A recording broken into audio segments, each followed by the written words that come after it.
everybody. I hope you're all doing well. Welcome back to another preview, and we are away at Liverpool. Joining me this evening to talk all things Arsenal and talk all things Liverpool v Arsenal. Simpy, how you doing, Simpy? Yeah, I'm not doing too bad, thanks, Daniel. Thanks for having me on. No worries. And what's your initial feelings for tomorrow? Are you excited, nervous, worried? Every time we play Liverpool, no matter what's happening, they always scare me. Really, we can be full of confidence, winning every game. Come up against Liverpool, it can be a completely different animal. And I think after beating them the last two times Arteta's played them, I do think Klopp's getting a bit angry now, and I think he's going to come kind of all guns blazing towards Arsenal. But yeah, I'm not confident, but I'm looking forward to it. I think we'll give them a good game, hopefully. Yeah. I think it's going to be a very interesting game tomorrow because, as you've seen earlier today, Man City losing 5-2 to Leicester, that anything's possible in the Premier League. Anything is possible. And if we apply ourselves right, we could come out of this game looking pretty decent. We got to defend well. And if we can hit them on the counter, listen, Liverpool defensively are very, very weak at the moment. I know they got Van Dijk, but they're looking a bit edgy defensively. And I think we can cause them a lot of problems, with the likes of Aubameyang, Lacazette, Willian. I think all those guys, if they're playing on top form, can cause them a lot of problems. Yeah, I completely agree. I think as well, judging our history at Anfield, I think every time we go there, I think this is probably like one of the best times we've got a chance there to go and beat the record of obviously not winning there in years and years. This could be our perfect chance. Like you said, Liverpool's defence is still looking a little bit shaky. We know Matip's still out injured, Gomez is still out injured, so it'll more than likely be Fabinho sitting in defence, who's done a really good job in centre back, kept Chelsea completely quiet. So we've got a chance there. I know he's not the quickest kind of player. Van Dijk, I suppose, as well. Great defender, but since the start of the Premier League, he's looked a bit on edge. Although he's played well, but he's looked a bit on edge. Trent Alexander-Arnold. He'll probably pull out something. Just got to make sure I don't give him any free kicks. And Robertson as well on the other wings. But I think as well, Jordan Henderson apparently has been ruled out injured for the game. 100% won't play. So that's a big miss for Liverpool. Apart from that, there as well, there's rumours about Thiago and Alisson that aren't fit for the game. Apparently, they didn't train, but I'm not saying anything until I see the team sheet, because we've seen it lots of times where managers go, "Yeah, he's not going to be back. He won't be back. He's not going to play," and then next thing you know, team sheet comes out and he's starting, and you're like, oh, "Okay." But yeah, apart from that, again, Salah and Mane on fire, and Salah as well. Every time he plays, he's got some point to prove or something. But yeah, I'm looking forward to it. If we've got to boss that midfield battle, it's more than likely going to be Gini Wijnaldum, Naby Keita, and who else would come in for it? Gini Wijnaldum, Naby Keita, Milner. Would Milner be in? Oxlade-Chamberlain. Yeah, but I think Fabinho's going to drop down into centre back just to cover Matip and Gomez. But yeah, it's a bit of a tricky one, that, Daniel. If we can, win the midfield battle, we've got a chance. But I do think if Thiago plays, then good luck to Arsenal, basically. And you are right. We have seen managers before go, "Oh, this player's injured, this player's that, not going to make it." And then on the day, lo and behold, they make it. So I think it is to do with mind games as well. I think a lot of managers know that if they say their players are injured, especially influential top players, and then turn up with the full fit squad, it puts managers on the back foot.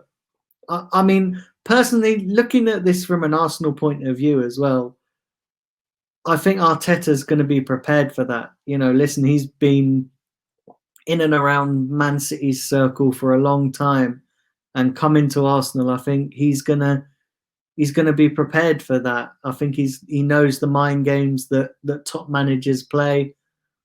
And yeah, listen, I don't think Arteta's above mind games himself. You know, I think he can play a few himself. So it's going to be interesting to see what kind of game it is tomorrow. Yeah, you're right. I think going into this game as well, I think we mentioned this before on previous shows we've done, Daniel, where we kind of all said to ourselves, right, if we can get 6 points out of the first 2 games, we'll be happy going into kind of like a semi-difficult run of obviously Liverpool, Sheffield United, then Man City. If we could start the season with 6 points, then it's perfect. And now, like we've said as well, we've beaten Liverpool the last 2 times we played them. I know one time Liverpool were kind of on the beach, and the second time was just a Carabao Cup. But I think Klopp's got fairly annoyed as well. You can see some of the comments he's made in the media, some of the comments he's made in general. I think he does want to get revenge now, but hopefully it'll be third time lucky for Arteta. But if we did manage to win this game, if that's a big if, or even if we got a point out of this game, it would be fantastic. And then obviously going into the next couple of games would give us the edge. But remember as well, Daniel, like we were saying just before we went live, whoever loses this game or draws, there'll be a revenge on Thursday night in the Carabao Cup as well. So 2 times at Anfield in 1 week, not the greatest place to go and not the greatest team to play as well. But, I was just going to mention that because you mentioned the Carabao Cup. I think you meant to say Community Shield when you were referring to that last game. Oh yeah, sorry, yeah. But the Carabao Cup, listen, like you say, we've got them twice this week, and I'm actually going into these games thinking we've got a chance in at least one of them. And I'm going into these games a lot more confident because of what Arteta's done, because the players have got more fighting spirit, and because Liverpool have got those weaknesses. I'm not going into this game like last season when we played Liverpool at Anfield. I went into the game thinking, oh, fuck's sake, we're going to get absolutely battered. You know, nothing's really changed. But this season, I'm going into this game thinking, actually, this Liverpool side can be got at. You know, Van Dijk, who, in my opinion, is the world's best centre-back at the moment, is making mistakes. Mm-hmm. And it just goes to show that good players can make mistakes. And I'm just sat there thinking, do you know what? We could actually get a result here. We could actually go and pull off a result. And I really hope we do.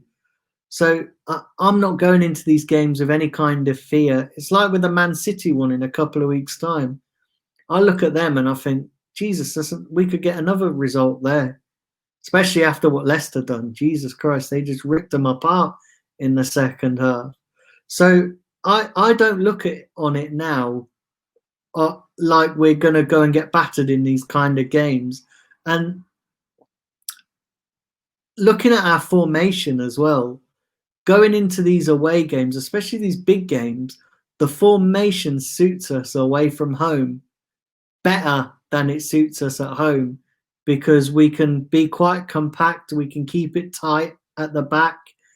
We've got 4 in midfield who complement each other, especially the wing backs complement our defence. And I look at this formation and it suits us away from home because teams will try and come at us and we can hit them on the counter attack. Yeah, I completely agree. The main thing I'm looking forward to seeing if he's playing, because I think this is going to be a game changer. I think when he pulled out, obviously in the pre-match warm-up, so I'm talking about Tierney, and then obviously Kolasinac came in. I think that was a big miss for us. And I think we mentioned it, me and Nitesh, was the whole thing about, we were like, why is Aubameyang so far back? And Aubameyang had to come back, kind of collect the ball. And I think with Tierney playing, I think he was rested against Leicester. He had resting this week and some training and stuff. I think if he's playing, that's going to be a real big threat against Liverpool, and I think that'll help us out a lot. But yeah, another point as well, like you were saying about the whole team and everything. I think now the whole team seems on board with Arteta's plans. Everyone seems to be on the page. The players that aren't on the same page are the players that aren't they're training, but they're not included in the matchday squad, and obviously they're going to be getting rid of, or they're sitting on the bench, for example. everyone seems to be singing off the same hymn sheet now. And hopefully we've got just over a week now to get in any new signings. So Arteta's got his plan there. Obviously, Aubameyang signed. Fans seem to be kind of happy now. There's the whole war stuff hanging over as well. If that happened, the fan base could be united. But yeah, the morale, everything seems on a high. We're not kind of expected to win this game, but I think everyone in the fan base is buzzing for it. And yeah, I really hope. The thing is as well, I just hope we go into it, even if we do lose, we want to see some improvement. We want to see like, right, oh, he can do this. Oh, next time we need to change this. And I think no matter what the result, Arteta's going to have some improvements for the team. And that's one thing as well, was the whole like Leicester thing. Obviously Pepe played and he did the watch long for it. And we were saying how kind of poor we thought Pepe was. And you saw Arteta was constantly speaking to Pepe throughout the whole game, speaking to him in French, telling him, come here, go here, right, run. And he was constantly training. And I think that really helps the players. And it's just, yeah, coming out of all the reports as well, that all the players seem to be happy with Arteta and stuff. So, yeah, I don't even know what I was going on about really, but you know, I was just talking about something and then I just was like, wait, what am I talking about? Yeah. But basically just everyone seems to be singing off the same hymn sheet, which is good. And I completely get what you're saying. You know, everybody's on board with Arteta, and Arteta seems to be getting a tune out of players that have got weaknesses. And the one thing that I like about Arteta is that he wants to get to know these players. He wants to understand these players to help them play to their strengths and forget about their weaknesses. Like with Granit Xhaka, we know that guy is not good at tracking back. He's not good at, he's quite slow on the ball. But his strengths is passing the ball and doing those long range passes and cleaning up. Mm-hmm. But having somebody like Ceballos alongside him who can do the running, who can do the quick thinking, Arteta's looked on it and goes, okay, Xhaka, will you focus on what you're good at? And Ceballos, you've got to complement Xhaka, because he can't do this. And I think that's key. I think that's absolutely massive. But going back to your point on Kieran Tierney, I think Tierney was a big loss against West Ham. Mm-hmm. I think he was a massive loss. His work ethic up and down that left-hand side is fantastic. And we need to have him fit for tomorrow, because we saw that Kolasinac is nowhere near good enough for this side.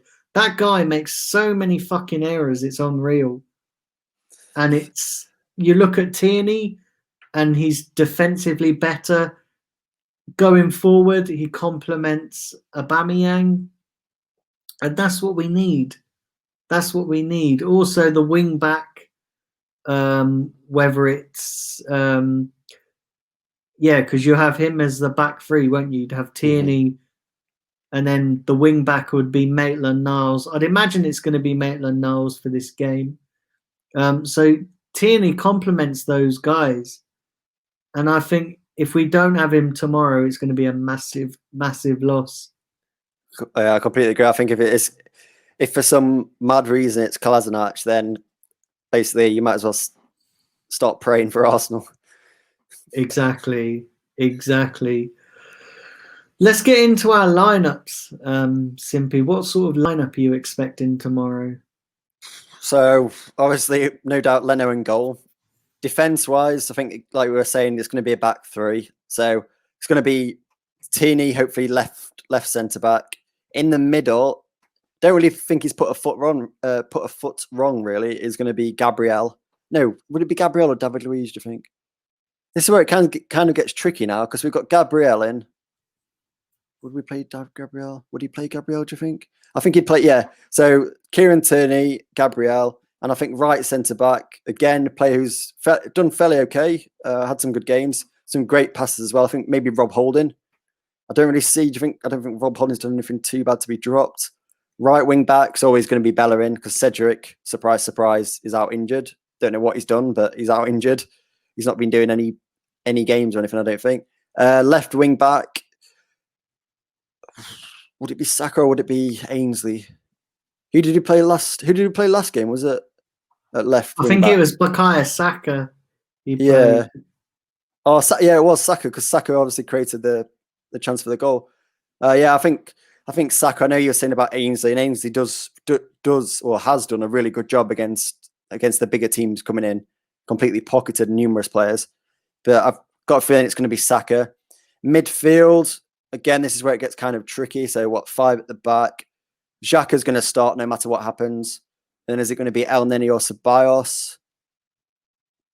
What can we do to counter-attack their midfield, do you think? Would it be Ceballos trying to create chances behind them? I think I'd probably go with Ceballos as well. And then, what's that, 7? Up top, up left, sorry, is Aubameyang. No matter what happens, Aubameyang's there. Aubameyang doesn't score, Aubameyang's there. Aubameyang doesn't assist, Aubameyang's there. We can't drop Aubameyang. No way in hell are we dropping Aubameyang no matter what. He's absolutely insane player. Right wing, again, I know we said Pepper didn't have a good game, but I saw lots of people saying he did, but I don't know what they were watching, but I'm not too sure. But I think it's going to be Willian, right winger. And then again, if Willian's not performing or Arteta's plan isn't working, for example, then he might bring on Pepe 60, 70 minutes or something. But I think it's going to be Aubameyang on the left. On the right will be Willian. And striker, I know Eddie's practically saved us the last 2 games, but I still think he's going to play Lacazette, and he'll do the same as always, take Lacazette off towards the end and bring on Eddie, because Lacazette's work rate and hold-up play is awesome. And obviously with Fabinho and Van Dijk being the solid players that they are, he's going to be the best one really to twerk on them, to hold the ball up really. But yeah, that's what I'd go with then, Daniel. That'd be my plan of action. Okay, yeah, that's a good lineup. My lineup would be Leno in goal, Bellerin and Tierney. No, Bellerin and Bellerin at right back. Then the 3 central defenders. Oh shit! No, hold on, because he does the 3-4-3. So Bellerin's kind of in that wing back position, isn't he? Yeah, okay. So Leno in goal. I think it'll be Gabriel, David Luiz, and Tierney as the central defenders. Then I think it'll be Bellerin and Maitland-Niles as wing backs. Xhaka and Ceballos in the centre. And then, the front 3, Willian, Lacazette and Aubameyang. I think that's what he's going to play. Because Maitland-Niles has done fantastic in the big games, and I can't see why he would put Saka in there. I think El Neni is not good enough to play this game. I think with Liverpool's midfield, I think El Neni will just get absolutely dominated. So I think Arteta will go with the experienced Xhaka and Ceballos. They work well as a team. And then, listen, the front 3 speak for itself. Willian, we know what he can do. Quality. He had a bit of a poor game last week, so a better game is needed from him. Lacazette, listen, he's scored in all the games since he's played so far. And then Aubameyang. Listen, everybody knows what Aubameyang can do. He needs no explanation. So yeah, I think that's what my team will be, and hopefully we can pull off the 3 points. So, Simpy, score prediction. What are you going for in this game?